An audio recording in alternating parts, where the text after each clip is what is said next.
Hi friends. നമ്മൾ ഇന്ന് തൊട്ടൊരു revision series start ചെയ്യുവാണ് മാത്സിന് വേണ്ടിയിട്ട്. ഒരു 30 ദിവസത്തെ ക്ലാസ്സാണ് പ്ലാൻ ചെയ്തേക്കുന്നത്. ഡെയിലി ഒരു 10 ക്വസ്റ്റ്യൻസ് വെച്ച് നമുക്കൊരു 300ഓളം ക്വസ്റ്റ്യൻസ് പ്രാക്ടീസ് ചെയ്യാൻ പറ്റും. CGLൻ്റെ നോട്ടിഫിക്കേഷൻ വന്നിട്ടുണ്ടല്ലോ, ഓഗസ്റ്റ് 13 എക്സാം വരും. അതിന് മുമ്പ് നമുക്ക് നല്ല വൃത്തിക്ക് റിവൈസ് ചെയ്തിട്ട് പോകാൻ പറ്റും. ഓക്കെ, നമുക്ക് ക്ലാസ്സിലോട്ട് കിടക്കാം. ഫസ്റ്റ് ക്വസ്റ്റ്യൻ നോക്കാം. ഓക്കെ, ടൈം വർക്കിലൊരു ക്വസ്റ്റ്യനാണ്. A can complete a work in 12 days, B in 15 days. In how many days they could complete the work together? അറിയാവുന്നവർ ചെയ്ത് പൊക്കോളൂ കേട്ടോ. എന്താ ഈ ക്വസ്റ്റ്യന് പറയുന്നത്? എയ്ക്ക് ഒരു ജോലി ചെയ്യാൻ 12 ദിവസം വേണം, ബിക്ക് ആ ജോലി ചെയ്യാൻ 15 ദിവസം വേണം. എങ്കിൽ രണ്ടുപേരും കൂടെ ഒരുമിച്ച് ചെയ്താൽ ആ ജോലി എത്ര ദിവസം കൊണ്ട് തീരും? എത്രയാണ് ആ ജോലി എന്നുള്ളത് ടോട്ടൽ വർക്ക്, നമുക്ക് ടോട്ടൽ വർക്ക് വേണം അല്ലേ. അപ്പോൾ ഇവിടെ തന്നിരിക്കുന്നത് എയ്ക്ക് ആ ജോലി തീർക്കാൻ ആവശ്യമായ ദിവസമാണ് 12 ദിവസം, ബിക്ക് തീർക്കാൻ 15 ദിവസം വേണം. എങ്കിൽ ടോട്ടൽ വർക്ക് നമ്മൾ എങ്ങനെയാണ് കണ്ടുപിടിക്കുന്നത്? ഇതിൻ്റെ LCM എടുത്താൽ മതി. 12ൻ്റെയും 15ൻ്റെയും LCM 60 വരും. LCM എന്താണെന്നുള്ളത് നമ്മൾ LCM ആൻഡ് HCFൻ്റെ ക്വസ്റ്റ്യൻ ചെയ്യുമ്പോൾ നമുക്കത് പറയാം. ഓക്കെ, ഇവിടെ സിമ്പിളായിട്ട് പറഞ്ഞാൽ ഈ 60 കൊണ്ട് നമുക്ക് 12നെയും കട്ട് ചെയ്യാൻ പറ്റും, 60 കൊണ്ട് 15നെയും കട്ട് ചെയ്യാൻ പറ്റും അല്ലേ. 60/12 ചെയ്താൽ നമുക്ക് 5 വരും, 60/15 ചെയ്താൽ നമുക്ക് 4 വരും. പിന്നെ ഇവിടെ 120 ആണെങ്കിലോ 120 ആണെങ്കിലോ പറ്റുമല്ലേ. 120നെയും 12 വെച്ച് കട്ട് ചെയ്യാം, 120നെയും 15 വെച്ച് കട്ട് ചെയ്യാം. നമ്മൾ എടുക്കുന്നത് ലീസ്റ്റ് കോമൺ മൾട്ടിപ്പിളാണ്, അതുകൊണ്ടാണ് നമ്മൾ 120 എടുക്കാതെ 60 എടുത്തത്. ഓക്കെ, ഇപ്പോൾ നമുക്ക് ക്വസ്റ്റ്യൻ തന്നിരിക്കുന്നത് 12-15 ദിവസം കൊണ്ട് വർക്ക് ചെയ്യുന്നതാണ്. നമ്മൾ അത് വെച്ച് ടോട്ടൽ വർക്കും കണ്ടുപിടിച്ച്. അപ്പോൾ ഇവിടെ കിട്ടിയ ഈ 5 അതുപോലെ 4 അതെന്താ? അതാണ് എഫിഷ്യൻസി. അതായത് എയ്ക്ക് ഒരു ദിവസം ചെയ്യുന്ന വർക്ക്, അതാണ് എയുടെ എഫിഷ്യൻസി. 5 വർക്ക് ഒരു ദിവസം, നിങ്ങളൊന്ന് ആലോചിച്ച് നോക്കൂ, ഒരു ദിവസം 5 വർക്ക് തീരും. അങ്ങനെ 12 ദിവസം പണിയെടുക്കുന്നതെന്നല്ലേ പറയുന്നത്. അപ്പോഴല്ലേ ടോട്ടൽ വർക്കായിട്ടുള്ള 60 വർക്ക് തീരുന്നത്. അതുപോലെ നോക്കിയേ, ബിയുടെ എഫിഷ്യൻസി 4 ആണെന്ന് പറഞ്ഞു കഴിഞ്ഞാൽ ബി ഒരു ദിവസം 4 വർക്ക് ചെയ്യും. അങ്ങനെ എത്ര ദിവസം പണിയെടുക്കും? 15 ദിവസം.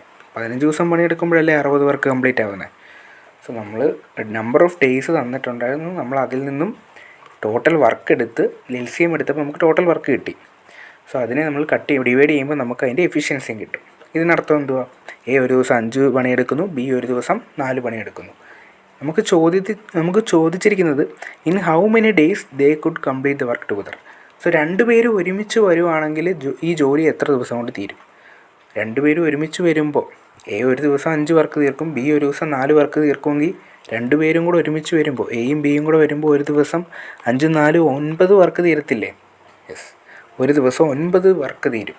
അങ്ങനെ മൊത്തം എത്ര ജോലിയുള്ളത്? ടോട്ടൽ വർക്കിന് മാറ്റമൊന്നുമില്ല, 60 തന്നെ. 60 വർക്ക് 9, എഫിഷ്യൻസി 9 ആണെങ്കിൽ എത്ര ദിവസം എടുക്കും? 60/9. നമ്മുടെ ആൻസർ ഏത് വരും? നമുക്ക് 3 വെച്ച് കട്ട് ചെയ്തല്ലേ, 20/3. Option B.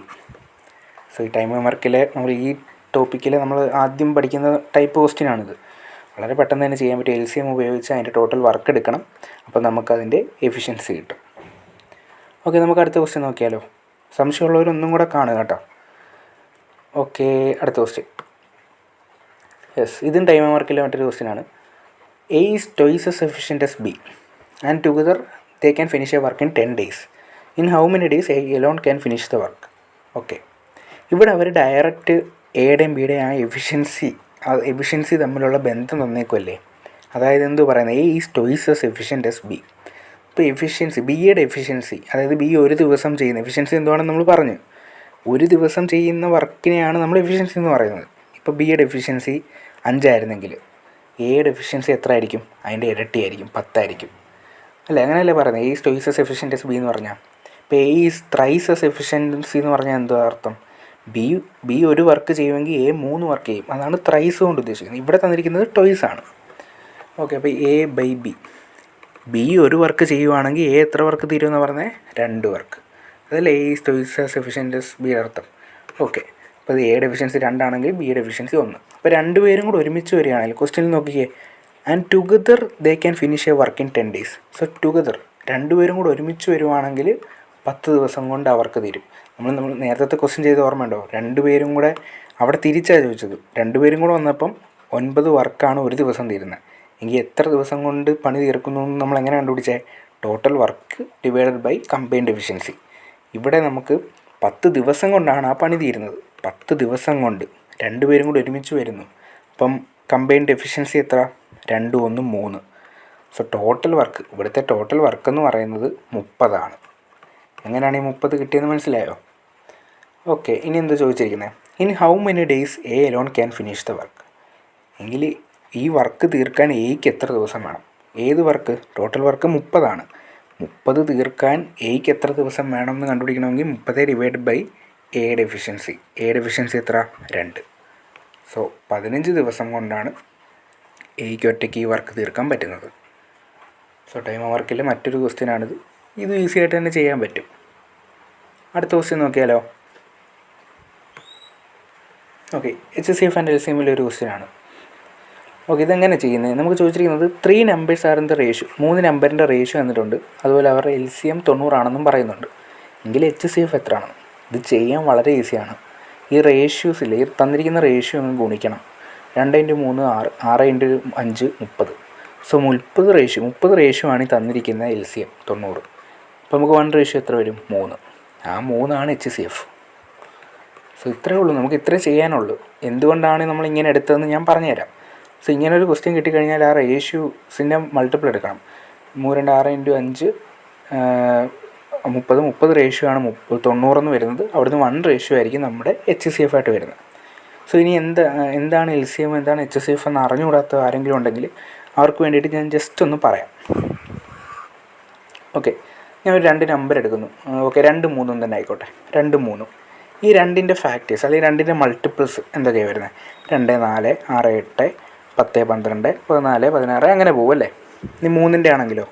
3ൻ്റെ എടുക്കുമ്പോൾ 3 6 9 12 15 18 അങ്ങനെ പോകും. 3ൻ്റെ അടുത്ത ഓരോ മൾട്ടിപ്പിൾസ്. സോ ഇതിൽ രണ്ടിൽ കോമൺ ആയിട്ടുള്ള നമ്മൾ നമ്പേഴ്സ് പിക്ക് ചെയ്യാൻ പറഞ്ഞാൽ എങ്ങനെ വരും? ഇവിടെ 2 ഉണ്ട്, ഇവിടെ 3 ആണുള്ളത്, ഇവിടെ 4 ഉണ്ട്. സോ ഇവിടെ നോക്കിയപ്പോൾ 6 ഉണ്ട്. ഇതിൽ 3ലും കോമൺ ആയിട്ട് 6 ഉണ്ട്, ഇവിടെ 6 ഉണ്ട് അല്ലേ? പിന്നെ അടുത്ത് നോക്കുമ്പോൾ ഇവിടെ 12 ഉണ്ട്, ഇവിടെ ഉണ്ട് 12. അതുപോലെ ഇവിടെ 18 വരത്തില്ലേ? ഇവിടെയും 18 ഉണ്ട്. സോ ഇങ്ങനെ പോവും. 3 6 12 18 അങ്ങനെ പോവും അതിൻ്റെ കോമൺ ഫാക്ടേഴ്സ്.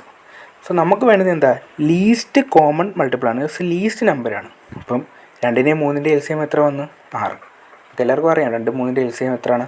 6. മനസ്സിലായോ? പക്ഷെ നമുക്ക് ഇങ്ങനെ എക്സാമിന് എല്ലാത്തിൻ്റെയും ഫാക്ടേഴ്സ് എഴുതിയിട്ട് ചെയ്യാൻ പറ്റുമോ? ഇല്ല. സോ അതിന് വേണ്ടിയിട്ട് നമ്മൾ LCM കണ്ടുപിടിക്കാൻ വേറെ മെത്തേഡുണ്ട്. ഓക്കെ, നമുക്ക് എന്താണെന്ന് നോക്കാം. ഓക്കെ, നമുക്ക് വേറെ 2 നമ്പറിൻ്റെ LCM എടുത്ത് നോക്കിയാലോ? ഇപ്പോൾ 48 64 2 നമ്പർ. സോ ഇതിൻ്റെ LCM എന്ത് വരും? നമുക്ക് പെട്ടെന്ന് ഇതിൻ്റെ LCM എടുക്കുക, ഇതിൻ്റെ ഫാക്ടേഴ്സ് എഴുതി നോക്കുന്നത് കുറച്ച് പാടല്ലേ? സോ ഇതിന് വേണ്ടി നമ്മൾ ഇതിനെ ആദ്യം വെട്ടി ചെറുതാക്കണം. 48നെ 64 നമുക്ക് എത്ര വെച്ച് വെട്ടാം? 16 വെച്ച് വെട്ടിക്കൂടെ? 16 വെച്ച് വെട്ടുമ്പം ഇവിടെ 3 വരും, ഇവിടെ 4 വരും. 16 3 48, 16 4 64. സോ ഈ കിട്ടിയ 16 ഉണ്ടല്ലോ, ഇതായിരിക്കും ഇതിൻ്റെ HCF. അതായത് ഈ 2 നമ്പർ തന്നിട്ടുണ്ടെങ്കിൽ ആ 2 നമ്പറിനെ കട്ട് ചെയ്യാൻ പറ്റുന്ന ഏറ്റവും വലിയ ഹയസ്റ്റ് കോമൺ ഫാക്ടറാണ് HCF എന്ന് പറയുന്നത്. ഇപ്പോൾ എന്താണ് HCF എന്നുള്ള കൺസെപ്റ്റ് മനസ്സിലായോ?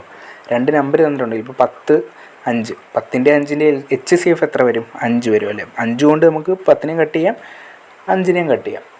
സോ 2 നമ്പറിൻ്റെ HCF എന്ന് വെച്ചാൽ ഹയസ്റ്റ് കോമൺ ഫാക്ടർ. അപ്പോൾ നമ്മൾ 48 67 എന്നായിരുന്നു നമ്മുടെ 2 നമ്പർ. അതിനെ നമ്മൾ 16 വെച്ച് കട്ട് ചെയ്തപ്പോൾ നമുക്ക് എന്തോ കിട്ടി? 3 1 4 1 കിട്ടി. സോ ഇനി നമുക്ക് വേണ്ടുന്ന LCM എന്താണെന്നല്ലേ? LCM കണ്ടുപിടിക്കാൻ എന്ത് ചെയ്താൽ മതി? ഒന്നെങ്കിൽ ഈ 64നെ 3 വെച്ച് ഗുണിക്കാം. അപ്പോൾ എത്ര വരും? 67 × 3 180 12 192. അതായിരിക്കും നമ്മുടെ LCM. അല്ലെങ്കിൽ ഈ 48നെ 4 വെച്ച് ഗുണിച്ചാലും മതി. അപ്പോഴും എന്ത് തന്നെ ആയിരിക്കും വരുന്നത്? 192 തന്നെ ആയിരിക്കും. 48 160 32 192. കണ്ടോ? ഇങ്ങനെയാണ് നമ്മൾ അതിൻ്റെ LCM കണ്ടുപിടിക്കുന്നത്. 2 നമ്പർ, ഏത് വലിയ 2 നമ്പറാണെങ്കിലും നമ്മൾ അതിൻ്റെ റേഷ്യോ എടുക്കുക, ആ ചെറിയ ഫോമിലാക്കിയിട്ട് അതിനെ അങ്ങ് ക്രോസ് ചെയ്താൽ മതി. ഏതെങ്കിലും 2 നമ്മൾ ക്രോസ് ചെയ്യുമ്പോൾ നമുക്ക് എന്തോ കിട്ടും? അതിൻ്റെ LCM കിട്ടും. അപ്പോൾ മനസ്സിലായോ?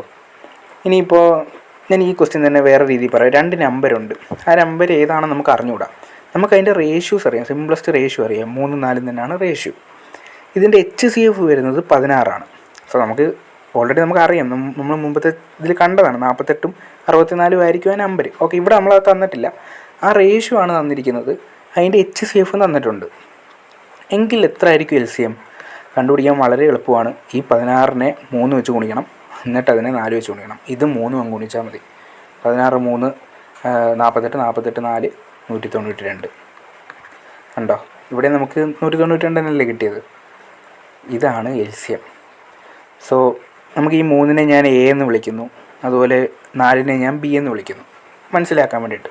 അപ്പോൾ നമ്മൾ LCM കണ്ടുപിടിച്ച് ഇവിടെ എങ്ങനെയാണ് 16 അല്ല ഇത് രണ്ടും കൊണ്ട് ഗുണിച്ചത്. 16 എന്ന് പറഞ്ഞാൽ ആരായിരുന്നു? HCF ആണ്. സോ HCFനെ A കൊണ്ടും B കൊണ്ടും ഗുണിക്കുന്നതല്ലേ LCM.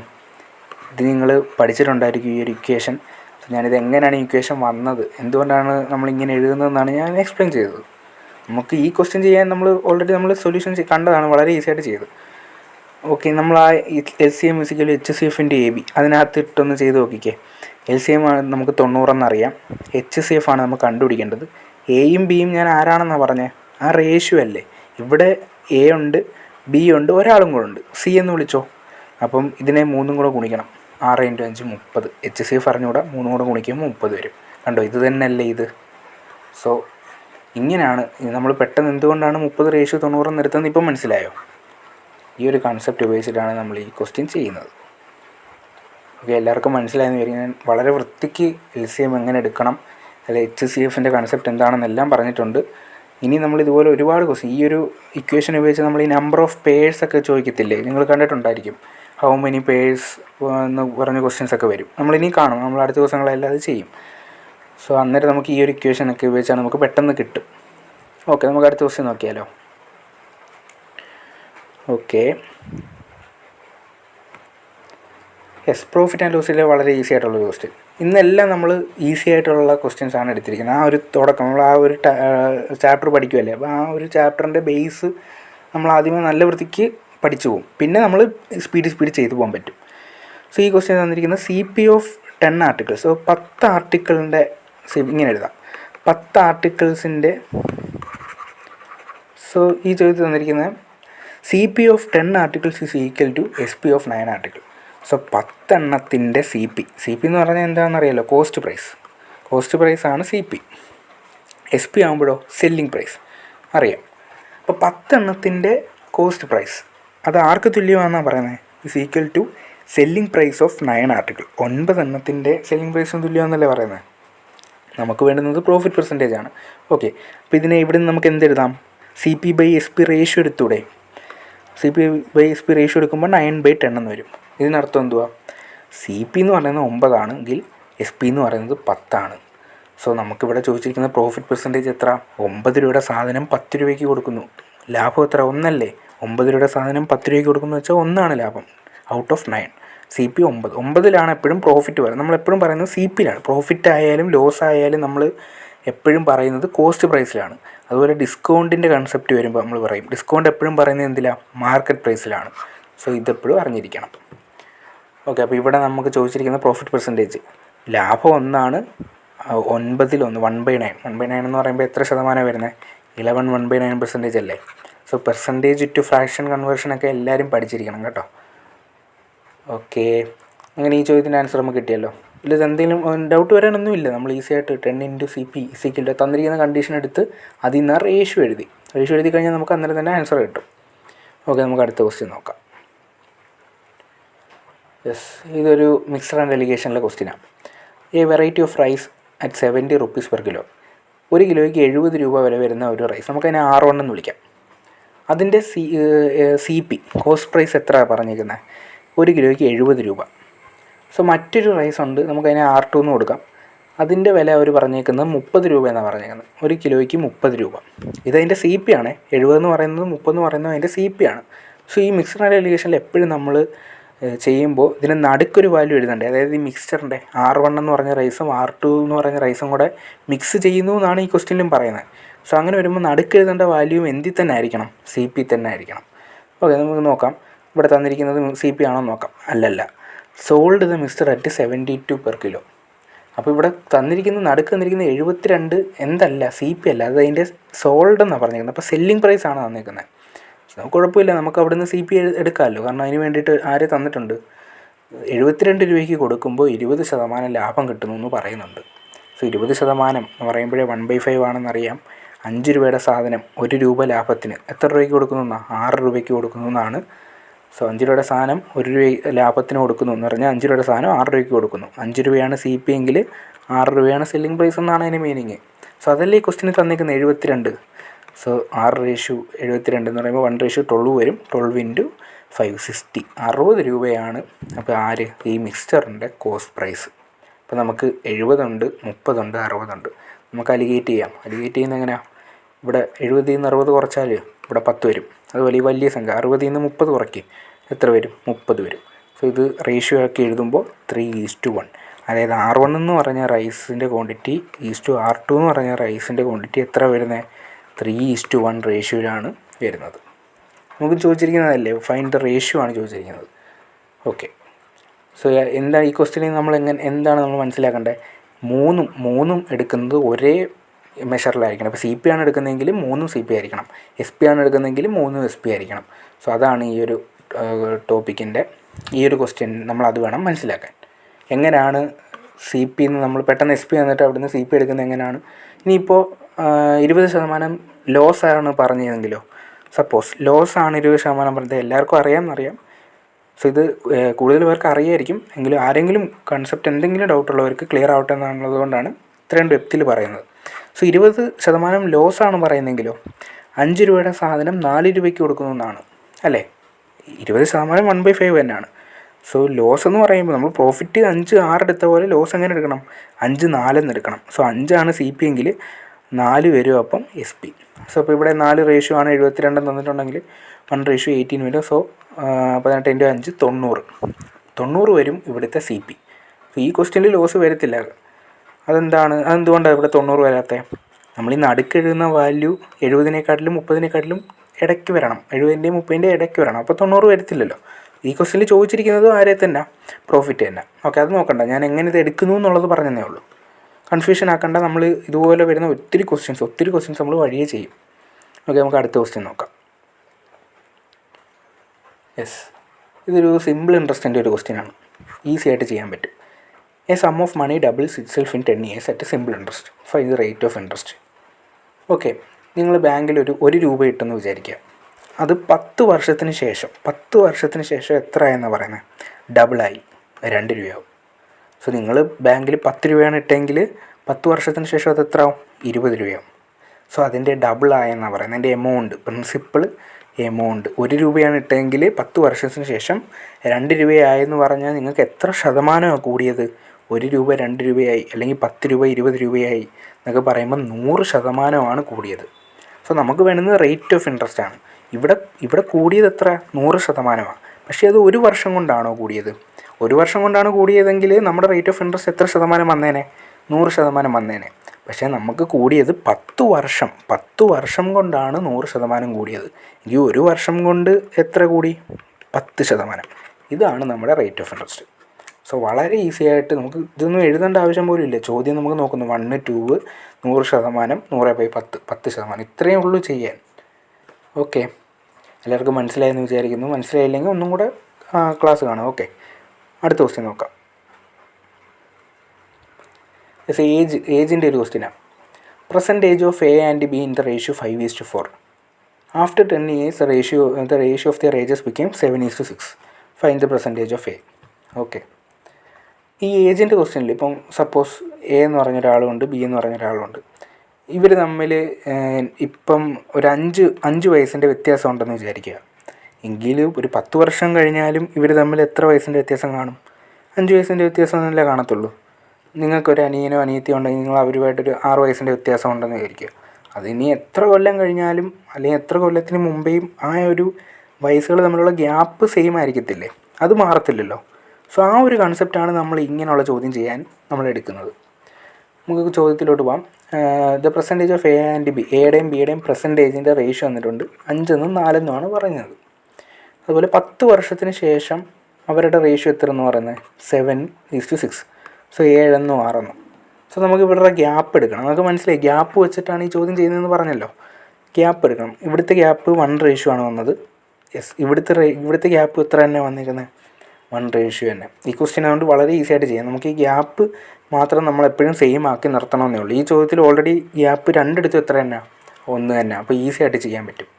അപ്പോൾ ആദ്യത്തെ പെർസെൻറ്റേജ് A/B 5:4 റേഷ്യോയിലായിരുന്നു.